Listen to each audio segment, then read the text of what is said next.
Welcome back, everyone. This is Mike.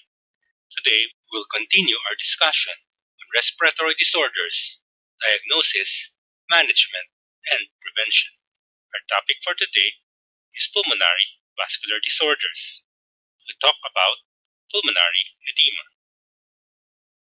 Pulmonary edema is caused by excess fluid in the lungs. There is intra-alveolar accumulation of fluid, making it difficult to breathe. In most cases, heart problems causes pulmonary edema, but fluid can collect in the lungs for other reasons, including pneumonia, exposure to certain toxins and medications, trauma to the chest wall, and traveling or exercising at high altitudes. Acute pulmonary edema is a medical emergency requiring immediate care. Pulmonary edema can sometimes cause death. Early and fast treatment is important. Treatment varies depending on the cause, but generally includes supplemental oxygen and medications.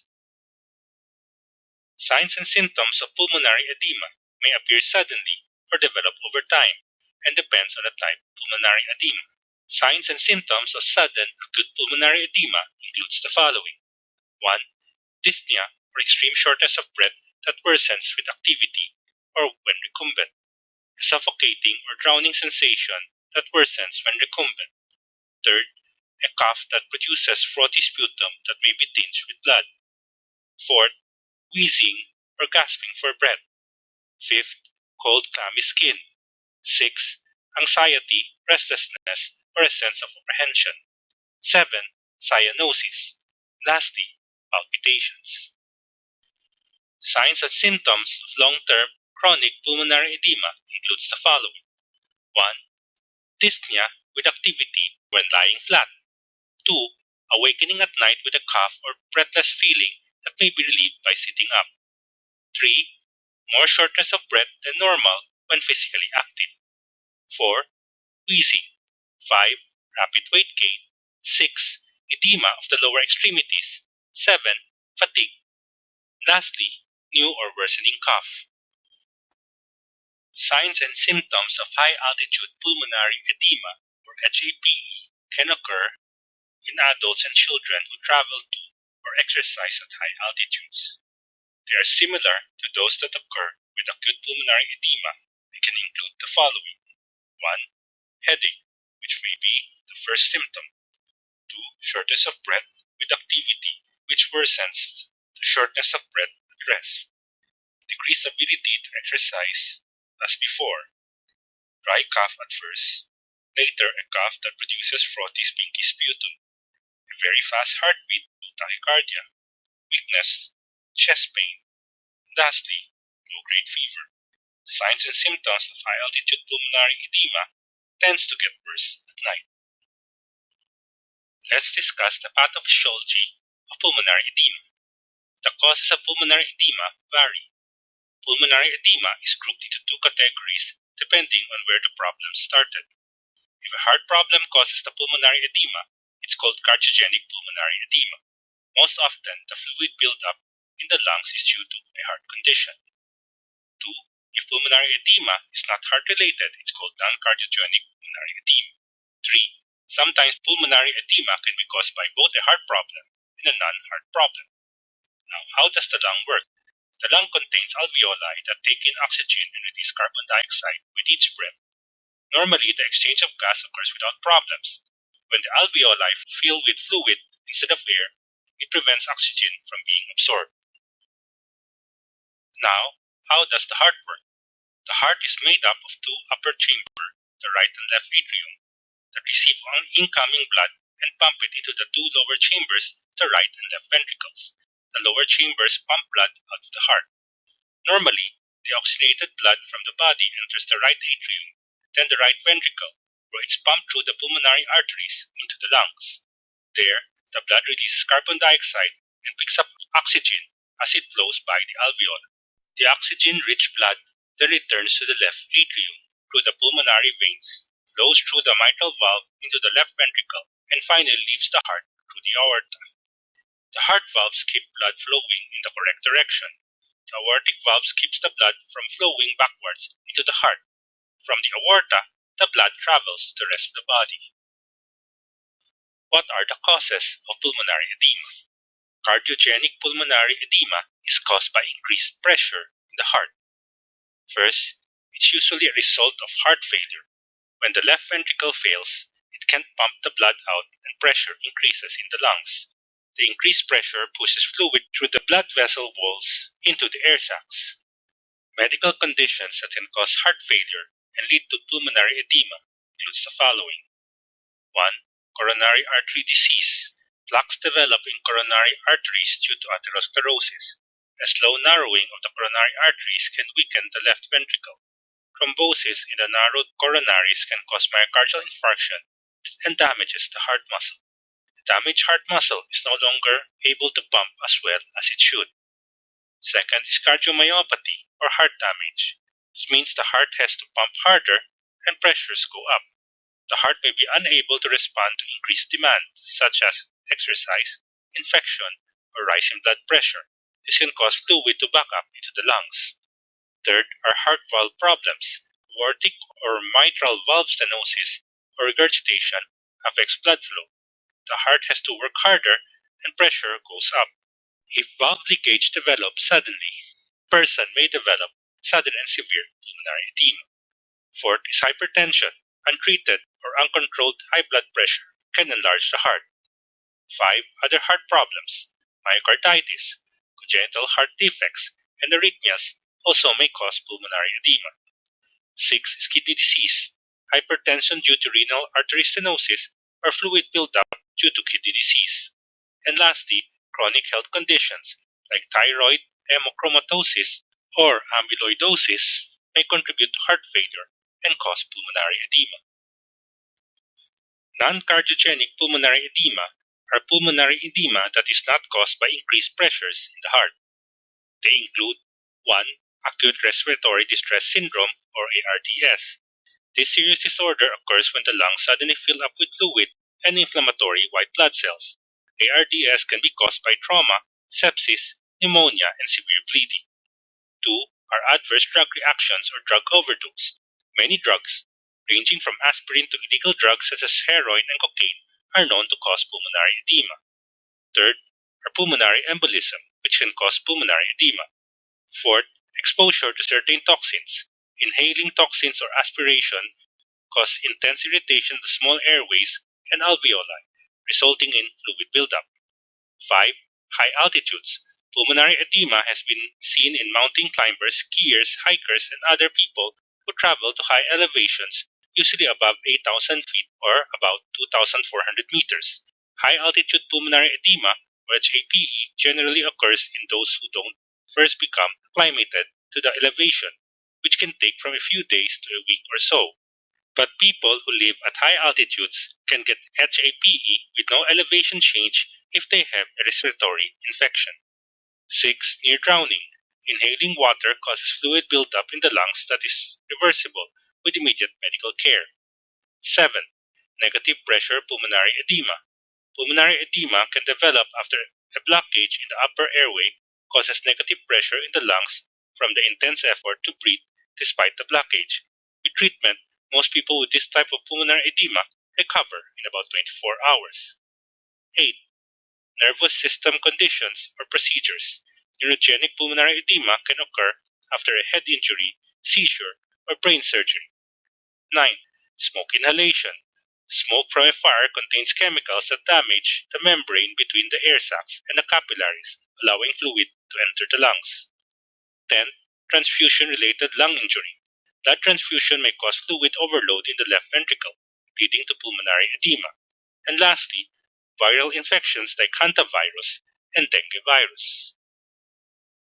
What are risk factors for pulmonary edema? They include 1. Heart failure and other heart conditions that raise pressure in the heart. Risk factors for heart failure include the following. 1. Abnormal heart rhythm or arrhythmias.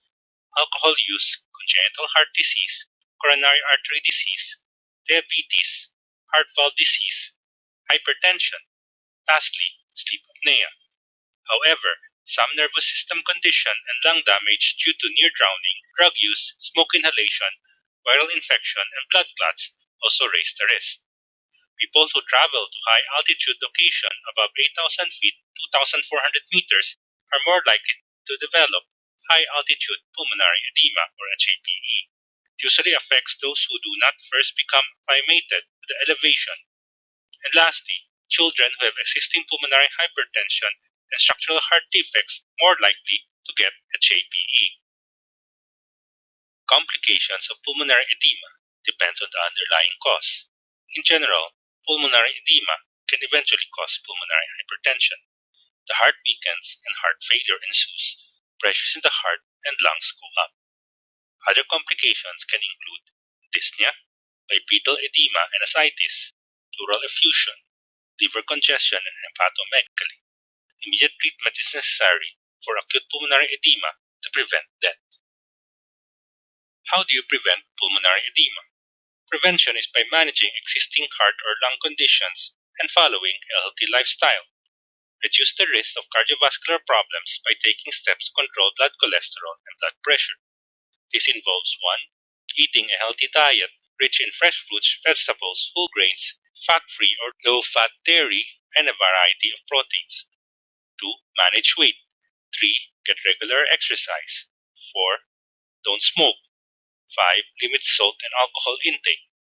And lastly, manage stress. Another method is to prevent high-altitude pulmonary edema. To prevent HAPE, gradually ascend to high elevation. Most experts advise increasing elevation no more than 1,000 to 1,000 feet, or about 300 to 360 meters a day, upon reaching 8,200 feet, about 2,500 meters. Some climbers take prescription medications such as acetazolamide or nifedipine to help prevent signs and symptoms of HAPE. To prevent HAPE, start taking the medications at least 1 day before ascent. How do you diagnose pulmonary edema? Breathing problems require immediate diagnosis and treatment. A preliminary diagnosis of pulmonary edema can be made based on signs and symptoms and the results of physical exam, ECG, and chest X-ray. Tests that may be done include the following. 1. A chest X-ray, which can confirm the diagnosis of pulmonary edema and exclude other possible causes of dyspnea, and is usually the first test done. 2. A chest CT scan may not provide the cause for the pulmonary edema, but can provide indirect clues to help make a diagnosis. 3. Pulse oximetry, which uses light to determine how much oxygen is in the blood. 4. Arterial blood gas test. Blood is taken from an artery in the wrist and checked for arterial blood gas concentrations. 5.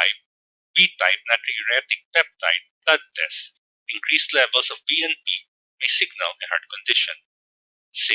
Other blood tests, which also includes a complete blood count, metabolic panel to check kidney function, and thyroid function tests. 7. Is an ECG, which can show signs of heart wall thickening or previous heart attacks. A portable ECG machine such as a Holter monitor may be used to continually monitor heartbeats at home. 8. Echocardiogram, which can identify areas of poor blood flow, abnormal heart valve, and heart muscle that is not working normally, and can help diagnose pericardial effusion. 9. Cardiac catheterization and coronary angiogram. This is usually done if an ECG, echocardiogram, or other tests fail to show the cause of pulmonary edema, or if there is chest pain. A coronary angiogram can reveal any blockage and measure the pressure of the heart chambers. And lastly, ultrasound of the lungs can quickly reveal signs of fluid buildup and pleural effusions. Lung ultrasound has become an accurate tool for diagnosing pulmonary edema. The first treatment for acute pulmonary edema is supplemental oxygen, usually through a face mask or nasal cannula. Sometimes it may be necessary to assist breathing with a mechanical ventilator or positive airway pressure. Depending on the severity and cause, the following medications may be given. First, diuretics. Diuretics such as furosemide is used to decongest the heart and lungs. Morphine is used to relieve shortness of breath and anxiety. Third, antihypertensives like nitroglycerin and nitroprusside. And lastly, inotropes, usually given due to severe heart failure. Inotropes improve heart pumping function and maintain blood pressure. It is important to diagnose and treat, if possible, any nervous system problems or causes of heart failure. Treating high-altitude pulmonary edema, or HAPE. As with other forms of pulmonary edema, oxygen is usually the first treatment. If supplemental oxygen isn't available, a portable hyperbaric chamber may be used, which imitate a descent for several hours until the patient can be moved to a lower elevation. Treatment for HAPE also includes the following: immediately descending to a lower elevation. If climbing or traveling at high altitudes and have mild symptoms of HAPE, descend 1,000 to 3,000 feet, about 300 to 1,000 meters as quickly as possible within reason. Second, stop exercising and keep warm. Physical activity and cold can make pulmonary edema worse. Lastly, medications. Some climbers take prescriptive medications such as acetazolamide or nifedipine to help treat or prevent symptoms of HAPE. Lastly, what about lifestyle changes? 1. Keep blood pressure under control. 2. Manage other medical conditions like diabetes. 3. Avoid causes like drug use or high altitudes. 4. Don't smoke. 5. Eat less salt. Salt helps the body retain fluid. People with severely damaged left ventricular function, getting too much salt may be enough to trigger congestive heart failure. In general, most people should consume less than 2,300 milligrams a day of salt or sodium. 6. Choose a healthy diet. Plenty of fruits, vegetables, and whole grains. Limit saturated fats and trans fat, added sugar, and sodium. 7. Manage weight. 8. Get regular exercise. Healthy adults should get at least 150 minutes of moderate aerobic activity or 75 minutes of vigorous aerobic activity a week. This ends our discussion on pulmonary edema. See you next time when we discuss pulmonary embolism.